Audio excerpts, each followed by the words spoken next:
Keçən səfər gələndə buralar heç elə deyildi. Ağaclarımız da bu, böyle babat oturur, konkret qardı, valla böyle, burada zor görsən.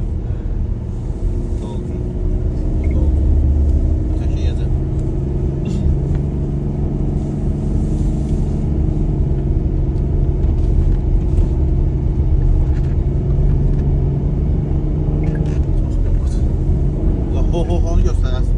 Hə, yol çox yuxarıdadır qara, hələ var. Nara yerə gəlib çıxa bilsə bu da. Hələ xoy deyəsiniz ki, baxamayacaq.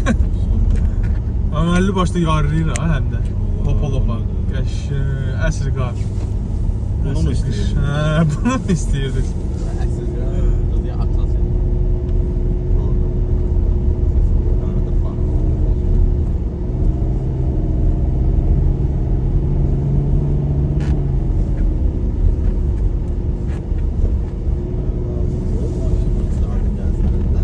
Ha, buraydı da.